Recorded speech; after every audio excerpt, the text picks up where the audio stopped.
আমরা সবাই কিন্তু জড় হয়ে আছি, বৈচিত্র্য হয়ে আছে, অন্ধ হয়ে আছে। ভগবান যদি চাইতেন ধৃতরাষ্ট্রকে চক্ষু দিতে পারতেন না? ভগবান অন্ধ করে প্রথম শ্লোকই কিন্তু কার? ধৃতরাষ্ট্র। কার? ধৃতরাষ্ট্র না? ভগবান শ্রীমদ্ ভগবত গীতায় প্রথমেই শুরু করলেন কি? ধৃতরাষ্ট্রকে দিয়ে, অন্ধ ব্যক্তিকে দিয়ে। কি জগৎকে শিখালেন, হে জগৎ চেয়ে দেখো সবাই অন্ধ হয়ে আছে, কোটি জন্ম গীতা লাভ করতে পারবে না যদি তোমার চৈতন্য না জাগে।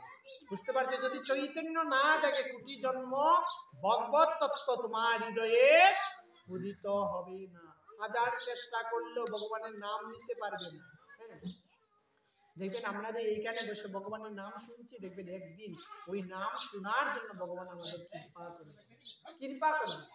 ভগবান কি বলছেন? ভগবান এতটা দয়ালু জানেন, ভগবান বলছেন আবাসেও যদি আমার কেউ নাম নেই তাহলেও আমি কৃপা করব।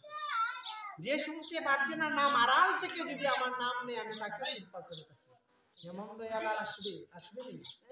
যে বলবে আবাস থেকে আমি তোমাকে কৃপা করবো, ভগবান কৃপা করবে, কিন্তু ভগবানের কাছে আমরা যাই না। যাই? যে আমাদের কৃপা করে সুখে দুঃখে, যে আমাদের সুখে দুঃখে সর্ব অবস্থায় থাকে, তার কাছে আমরা যাই না। যাই না বাবা? তার কাছে যাই না। যে আমাকে কষ্ট দিতে জানে, চিতাপ জ্বালা দিতে জানে, তার কাছে দৌড়ি যায়।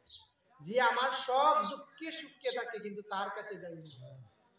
যাই কার কাছে? যে আমাদের দুঃখ দেয়, সুখ দেয়, শ্রাপ দেয়, তার কাছে যাই। যে পরম দয়াল বসে আছেন, তার কাছে যাই। যাই কখন যাই? যখন হাঁটুতে পা চলে না, মনে হয় দৌড়ে গিয়ে ঠাকুর ঘরে গিয়ে বসে থাকে। সংসারের কেউ কথা শুনে না, তখন যাই ঠাকুর ঘরে। ভগবান বলছেন আমিও তোমার ডাক শুনবো। শুনবে না ডাক? ভগবানের বিচার সঠিক বিচার। যদি তুমি ভজনের উপযুক্ত দেহ পেয়ে গোবিন্দ ভজন না করো, এই দেহ পেয়ে যদি, এই সোনার দেহ পেয়ে যদি, দুর্লভ মানব জন্ম পেয়ে যদি ভগবানকে না ভজো, ভগবান বলছেন সেই দিন আমি তোর ডাক শুনবো। সেই দিন বিছানায় পড়ে হ্যাঁ গোবিন্দ বলে ডাকবে, সেই দিন ডাক ভগবান আপনার ডাক শুনবে না। শুনবে নি? বিছানায় পড়ে ছটফট করলে ডাক শুনবে। যে ভগবান বলছেন কি, যাদের চিত্ত প্রাণ সম্পূর্ণরূপে আমার প্রতি সমর্পণ করেছে, তারা কি পরস্পরের মধ্যে আমার কথা সর্বদাই আলোচনা করে। কি বলছেন ভগবান? অর্জুনকে বলছেন। বিষাদ যুগে ভগবান কোনো কথা বলছিলেন, সাংখ্যা যুগে ভগবান মুখ খুললেন। কি বলছেন? অর্জুনের নয়ন জল দেখে, আবিষ্টয় দেখে অর্জুন প্রথম কি বলেছিল? যে আমার মতন বীর নেই, আমার মতন বীর নেই, আমি যোদ্ধা। কিন্তু যেই তা বলছে কার সাথে যুদ্ধ করতে হবে আমাকে, বলে আমার তোমার আত্মীয় স্বজন। যখন কার সামনে রথটা নিয়ে রাখলেন, স্থাপন করলেন, কার দিকে?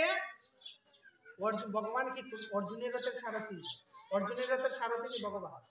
কার রথের সারথি? পরমেশ্বর ভগবান শ্রীকৃষ্ণ হচ্ছেন প্রত্যেকটা জীবের হৃদয়ের সারথি। কারেন্ট আসবে, টিভি চলবে, ফ্যান চলবে, এটা চলবে না, কারেন্ট এটা চলবে, এটা খালি বাস্কের মতন পড়ে থাকবে না। সে ভগবান কি বুঝাচ্ছে? যে প্রত্যেকটা জীবের হৃদয়ে কি ভগবান পরমাত্মা রূপে বিরাজমান। যদি তোমার হৃদয়ে উনি চলে যান, তাহলে তোমার দেহটা কি ওই খালি বাস্কের মতন পড়ে থাকে। কথাটা বুঝতে পারছেন? তাহলে তোমাকে জন্ম দেয় আরেকজন, তোমাকে জন্ম দিল আরেকজন, চাকরি দিল আরেকজন, তোমাকে খাওয়ায় আরেকজন, মরার পরে শ্মশানে নিয়ে যায় আরেকজন। তাহলে তোমার কি? তোমার কি?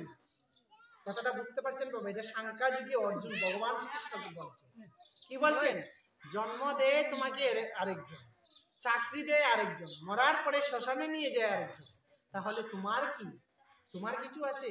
এই যে আমরা অহংকার করি, আমার আমার করি, গীতা পাঠের সময় নয়। আমি এই 2 ঘন্টায় আর 1 ঘন্টায় আপনাদের কি বলবো? গীতা পাঠ করতে হয় 2 দিন 3 দিন। এই মাসে জানেন, এই মাসে যে গত ফাল্গুন প্রায় সাথে প্রায় 28টা 29টা প্রোগ্রাম হয়েছে। তাও আবার প্রত্যেক দিন 2টা করে 3টা করে। এখানে এসেছি আপনাদের, আমার খুবই ভাগ্যবান, আপনাদের সঙ্গ লাভ করছি। এখানে আমাদের বোনের বাড়ি,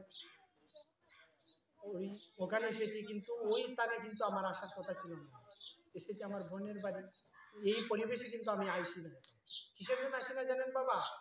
এই পরিবেশ না হলে, এই যে কলির অবস্থা, কলিহত জীব ভগবানের নাম শুনতে চায় না। সেই জন্য আমি এখানে এসেছি। এই জন্য এখানে এসেছি যে আপনাদের সৌভাগ্য, আমি ওই গ্রামে কিন্তু পাটে একদিন এসেছি, এই গ্রামে কিন্তু আমার আশা হয় না।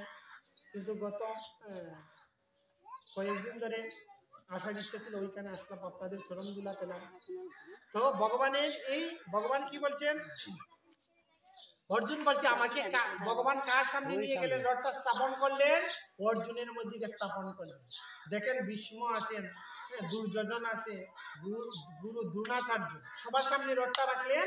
অর্জুন ওদেরকে দেখে মারায় পরে অর্জুন বলছে আমি যুদ্ধ করব।